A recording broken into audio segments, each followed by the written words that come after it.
A very good morning, my dear student. आज हम देखने वाले हैं कि डायरेक्ट मटेरियल कंज्यूम कैसा कैलकुलेट करते हैं, प्राइम कॉस्ट, वर्क कॉस्ट जिसे हम फैक्ट्री कॉस्ट भी कहते हैं, वो कैसा कैलकुलेट करते हैं। उसके बाद हम देखने वाले कॉस्ट ऑफ प्रोडक्शन कैसा कैलकुलेट करते हैं, कॉस्ट ऑफ गुड्स सोल्ड हो या कॉस्ट ऑफ सेल्स है या सेल्स कैसा कैलकुलेट करते हैं। तो आज हम देखने वाले हैं, पहले हम देखने वाले हैं direct material consume. Direct material consume कैसा कैलकुलेट करते हैं। सेकेंड देखने वाले हैं कि प्राइम कॉस्ट क्या होती है, कैसे कैलकुलेट की जाती है। उसके बाद देखने वाले हैं थर्ड नंबर पे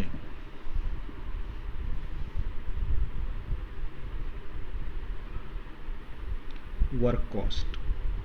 वर्क कॉस्ट वर्क कॉस्ट को ही फैक्ट्री कॉस्ट कहा जाता है।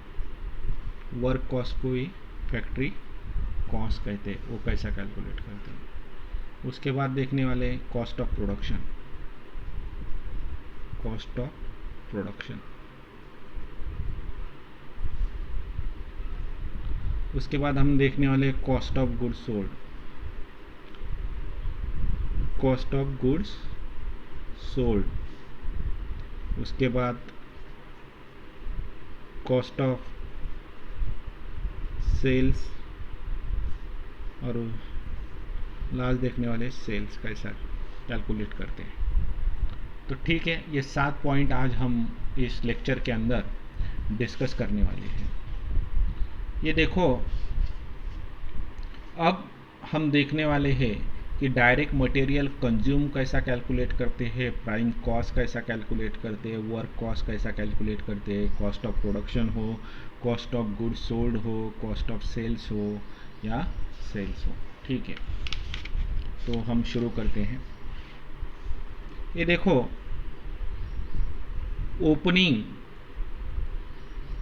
Opening stock of raw material.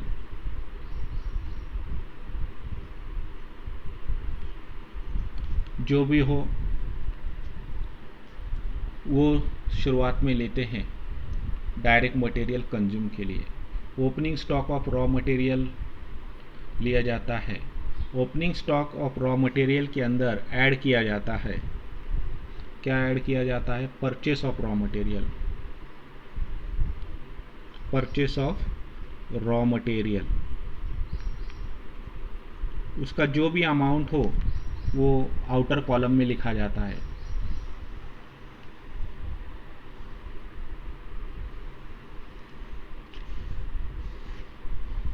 ठीक है, उसके बाद इसके अंदर ऐड किया जाता है कैरिएज इनवर्ड। कैरिएज इनवर्ड, जो भी उसका अमाउंट है वो लिखा जाता है। उसमें से अब ये देखो, opening stock of raw material, जो शुरुआत का, ओपनिंग का यानी जो शुरुआत के समय में जो भी रॉ मटेरियल हो उसकी अमाउंट यहाँ लिखते हैं। उसके अंदर परचेस ऑफ रॉ मटेरियल यानी एडिशनल हमने क्या परचेस किया रॉ मटेरियल, वो ऐड किया जाता है। और उसके बाद जो मटेरियल लाने के लिए जो भी खर्चा लगा, कैरिएज इनवर्ड, तो उसके लिए जो भी खर्चा किया गया हो वो भी क्या करते हैं, ऐड करते हैं। तो देखो, इसमें से लेस किया जाता है जो भी अमाउंट हो, अभी इसकी टोटल जो भी आती हो वो यहाँ लिखेंगे। उसके बाद इसमें से लेस करेंगे, लेस क्या लेस करेंगे, closing stock of raw material. Closing stock of raw material. Closing stock of raw material वो लेस किया जाता है। उसके बाद जो भी मटेरियल रिटर्न किया, जो भी मटेरियल क्या किया, रिटर्न किया, वो भी क्या किया जाता है, लेस किया जाता है, मटेरियल रिटर्न। ठीक है, जो भी मटेरियल हो वो इसमें से क्या किया जाता है, लेस किया जाता है। तो जो भी वैल्यू आती है वो होती है डायरेक्ट मटेरियल कंज्यूम। ठीक है, डायरेक्ट मटेरियल कंज्यूम कैसे कैलकुलेट किया जाता है। Opening stock of raw material add लिया जाता है, उसके अंदर जो भी नए से रॉ मटेरियल परचेज किया है वो ऐड किया जाता है, उसके अंदर जो भी रॉ मटेरियल लाने के लिए जो भी खर्चा लगा है वो भी ऐड किया जाता है। उसके बाद जो भी क्लोजिंग स्टॉक है रॉ मटेरियल का, जो भी बचे वाला माल है रॉ मटेरियल का, वो क्या किया जाता है, लेस किया जाता है। और जो भी मटेरियल रिटर्न किए वाला है तो वो भी क्या किया जाता है, लेस किया जाता है। और जो भी अमाउंट आती है एडिशन और सब्सट्रैक्शन के बाद तो उसे कहते हैं डायरेक्ट मटेरियल कंज्यूम। ठीक है, तो अब ये हमारा डायरेक्ट मटेरियल कंज्यूम कैलकुलेट हो गया है। अब हमें आगे देखना है कि प्राइम कॉस्ट कैसा कैलकुलेट करते हैं। डायरेक्ट मटेरियल कंज्यूम के इसमें अगर हम डायरेक्ट लेबर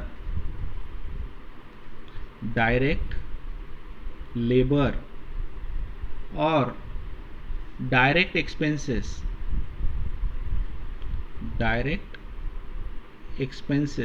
ऐड करते हैं, ऐड, ये देखो डायरेक्ट लेबर और डायरेक्ट एक्सपेंसेस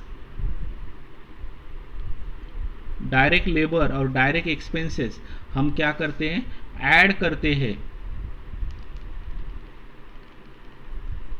तो जो भी आती है वैल्यू, जो भी अमाउंट आती है उसे कहा जाता है प्राइम कॉस्ट। क्या कहा जाता है, प्राइम कॉस्ट। ठीक है, ये देखो डायरेक्ट मटेरियल कंज्यूम में अगर हम डायरेक्ट लेबर और डायरेक्ट एक्सपेंसेस ऐड करते हैं तो हमें मिलती है प्राइम कॉस्ट। कौन सी कॉस्ट मिलती है, प्राइम कॉस्ट मिलती है। ठीक है, अब हम देखने वाले हैं कि फैक्ट्री कॉस्ट कैसा कैलकुलेट करते हैं। प्राइम कॉस्ट के अंदर हम ऐड करते हैं, क्या ऐड करते हैं, फैक्ट्री कॉस्ट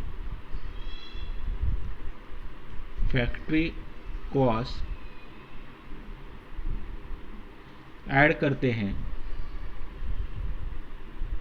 और क्या ऐड करते हैं, ओपनिंग स्टॉक ऑफ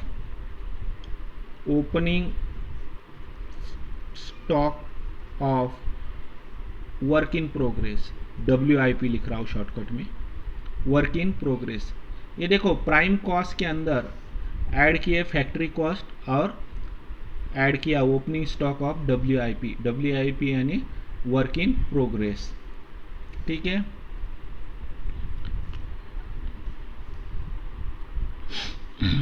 ये ऐड किया, जो भी अमाउंट आई वो ऐड की। अब उसमें से जो भी अमाउंट आई फैक्ट्री कॉस्ट और ओपनिंग कॉस्ट ऑफ WIP, जो भी उसकी कॉस्ट आई उसमें से क्लोजिंग स्टॉक ऑफ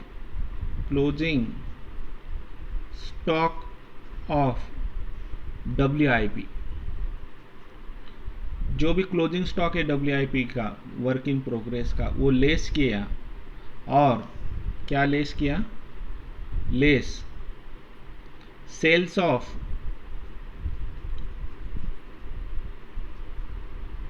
साल्वेज, जो भी इफ एनी दिए वाला है, सेल्स ऑफ जो भी बचा कुचा माल है सेल्स का, सैल्वेज वैल्यू।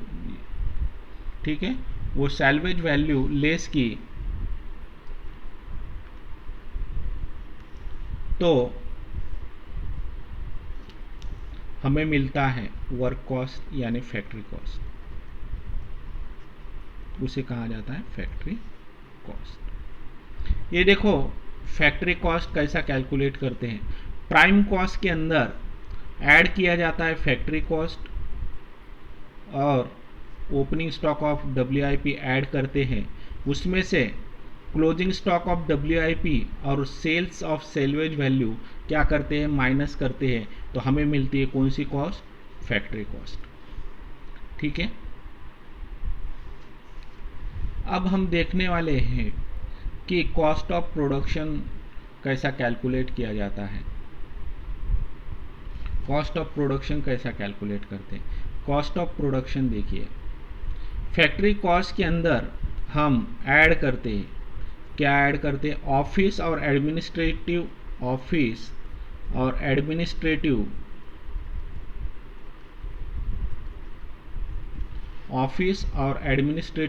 एक्सपेंसेस ऐड करते हैं, तो हमें मिलता है cost of production. Cost of production हमें क्या मिलता है, कॉस्ट ऑफ प्रोडक्शन मिलता है। ये देखो फैक्ट्री कॉस्ट के अंदर हम ऑफिस और एडमिनिस्ट्रेटिव एक्सपेंसेस ऐड करते हैं, तो हमें मिलता है कॉस्ट ऑफ प्रोडक्शन। अब हम देखने वाले हैं कि कॉस्ट ऑफ गुड्स सोल्ड कैसा कैलकुलेट करते हैं। कॉस्ट ऑफ प्रोडक्शन के अंदर हम क्या ऐड करते हैं, opening stock of finish good add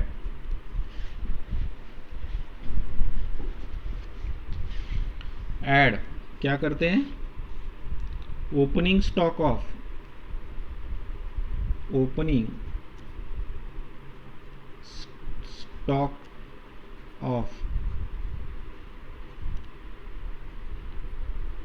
finish goods.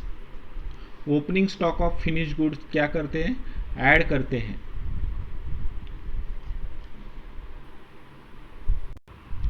अब मैं इधर लिखता हूं, यहां पर हमने कॉस्ट ऑफ प्रोडक्शन के अंदर opening stock of finish goods क्या किया, ऐड किया। अब लेस क्या करेंगे, closing stock of finish good, less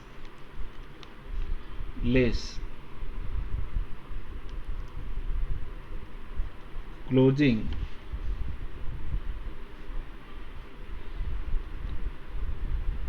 stock of finish goods. Closing stock of finish good क्या करेंगे, हम लेस करेंगे, तो हमें मिलेगा जो भी लेस करने के बाद वैल्यू आएगी, तो वो वैल्यू आएगी कॉस्ट ऑफ गुड्स सोल्ड, उसे कहा जाएगा कॉस्ट ऑफ गुड्स सोल्ड। ये देखो कॉस्ट ऑफ प्रोडक्शन के अंदर हम ऐड करते हैं opening stock of finish goods और लेस करते हैं closing stock of finish good, तो हमें मिलता है कॉस्ट ऑफ गुड्स सोल्ड। हमें क्या मिलता है, कॉस्ट ऑफ गुड्स सोल्ड। ठीक है, कॉस्ट ऑफ गुड्स सोल्ड क्या होता है कि हमें माल बनाने के लिए कितना खर्चा आया है, उसे कहेंगे हम कॉस्ट ऑफ गुड सोल्ड, कितना खर्चा आया है अभी तक। ठीक है, कॉस्ट ऑफ सेल्स कैसा कैलकुलेट करते हैं, अब हम ये देखने वाले हैं। तो देखो कॉस्ट ऑफ गुड सोल्ड के अंदर हम ऐड करते हैं सेलिंग और distribution expenses, selling and distribution expenses. Selling और डिस्ट्रीब्यूशन एक्सपेंसेस हम कॉस्ट ऑफ गुड सोल्ड के अंदर ऐड करते हैं, तो हमें मिल जाता है cost of sales. Cost of sales यानी टोटल कॉस्ट। सेलिंग और डिस्ट्रीब्यूशन एक्सपेंसेस हम कॉस्ट ऑफ गुड्स सोल्ड के अंदर ऐड करते हैं तो हमें मिलता है कॉस्ट ऑफ सेल्स मिलता है। ठीक है, अब कॉस्ट ऑफ सेल्स के अंदर हम प्रॉफिट ऐड करते हैं, ऐड प्रॉफिट ऐड करते हैं तो हमें मिल जाता है सेल्स वैल्यू। सेल्स की वैल्यू हमें पता चलती है। ठीक है, अब ये देखो, ये एक शीट है। अब ये क्या हो गई, एक शीट हो गई। इसके अंदर हमने देखा कि डायरेक्ट मटेरियल कंज्यूम कैसा कैलकुलेट किया जाता है। डायरेक्ट मटेरियल कंज्यूम कैलकुलेट करने के लिए जो शुरुआत का opening stock of raw material है उसके अंदर परचेस ऑफ रॉ मटेरियल और जो भी मटेरियल लाने का कैरियज इनवर्ड है वो ऐड करते हैं। तो उसके बाद उसमें से हम closing stock of raw material और मटेरियल रिटर्न, जो भी मटेरियल हमने रिटर्न किया है उसको लेस करते हैं तो हमें मिलता है डायरेक्ट मटेरियल कंज्यूम। उसके बाद हमने देखा कि प्राइम कॉस्ट कैसा कैलकुलेट करते हैं।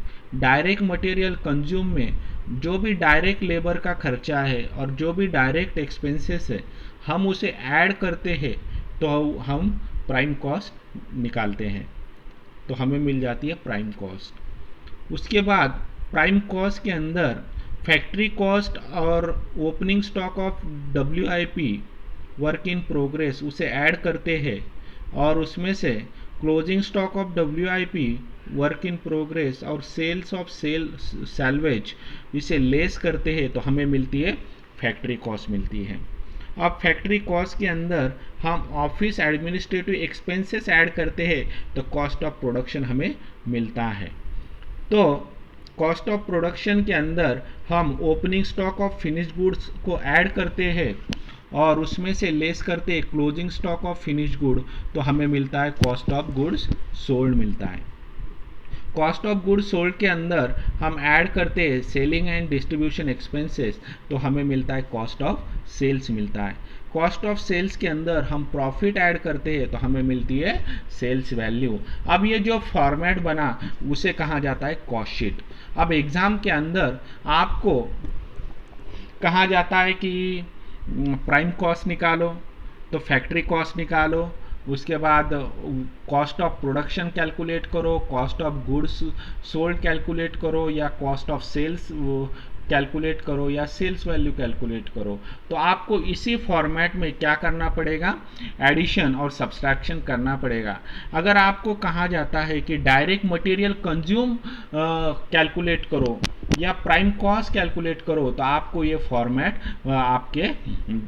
आपको रिमेंबर होना चाहिए, आपको याद होना चाहिए। ठीक है, ये देखो, आपको अगर कहा जाता है कि डायरेक्ट मटेरियल कंज्यूम कैलकुलेट करो तो कैसा करेंगे, ओपनिंग स्टॉक जो शुरुआत का स्टॉक था वो लेना, उसके बाद जो भी नए से मटेरियल परचेस किया है, जो भी स्टोर के अंदर जो भी नया मटेरियल परचेस किया है वो ऐड करेंगे, उसके लाने के लिए जो भी खर्चा लगा है वो भी ऐड करेंगे और उसमें से जो भी बचा वाला स्टॉक है उसे लेस करेंगे और जो मटेरियल हमने रिटर्न किया है उसे भी क्या करेंगे, लेस करेंगे। तो आपको मिल जाएगी कौन सी, डायरेक्ट मटेरियल कंज्यूम की वैल्यू मिल जाएगी। अगर आपको बोलते हैं कि प्राइम कॉस्ट निकालो तो कैसा निकालेंगे, डायरेक्ट मटेरियल कंज्यूम कैलकुलेट करेंगे पहले, उसके बाद जो भी डायरेक्ट लेबर का खर्चा है, डायरेक्ट लेबर क्या होता है हमने पिछले लेक्चर में देखा है, और जो भी डायरेक्ट एक्सपेंसेस है वो ऐड करेंगे तो आपको मिल जाएगी प्राइम कॉस्ट। आपको कौन सी कॉस्ट मिल जाएगी, प्राइम कॉस्ट मिल जाएगी। अब प्राइम को आपको कहा है कि फैक्ट्री कॉस्ट कैलकुलेट करो, तो आप प्राइम कॉस्ट के अंदर फैक्ट्री कॉस्ट और opening stock of WIP add करेंगे और उसमें से closing stock of WIP work in progress और sales of salvage value less करेंगे तो आपको मिल जाएगी फैक्ट्री कॉस्ट। ठीक है, अब फैक्ट्री कॉस्ट के अंदर आप ऐड करेंगे ऑफिस और एडमिनिस्ट्रेटिव एक्सपेंसेस तो आपको क्या मिलेगा, कॉस्ट ऑफ प्रोडक्शन मिलेगा।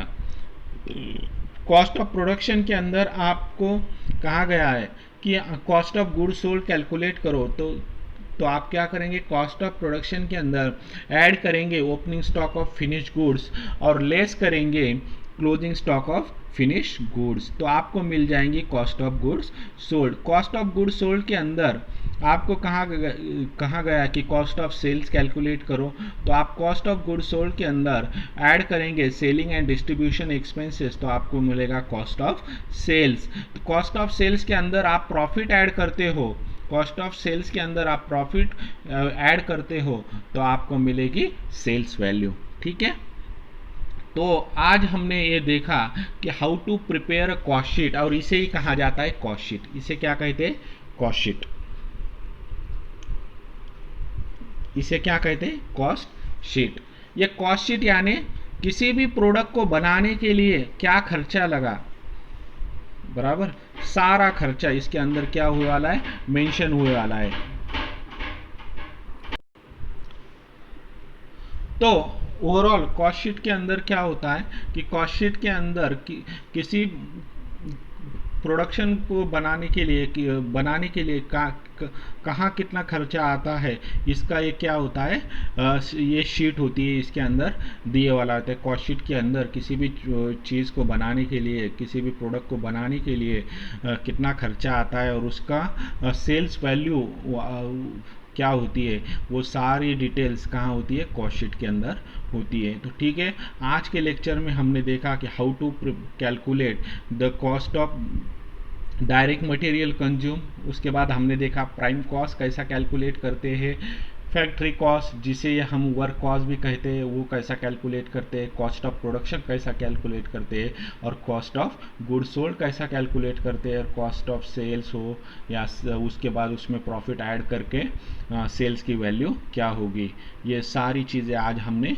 डिस्कस की। ये फॉर्मेट आपको याद होना ज़रूरी है, क्योंकि एग्ज़ाम में आपको प्राइम कॉस्ट कैलकुलेट करो, फैक्ट्री कॉस्ट कैलकुलेट करो, या कॉस्ट ऑफ प्रोडक्शन हो या सेल्स वैल्यू हो, वो कैलकुलेट करने के लिए कहा जाता है, तो आपको ये फॉर्मेट याद होना ज़रूरी है। ठीक है, तो आज की क्लास हम यहीं पर वाइंड अप करते हैं। नेक्स्ट लेक्चर में आगे का देखेंगे हम।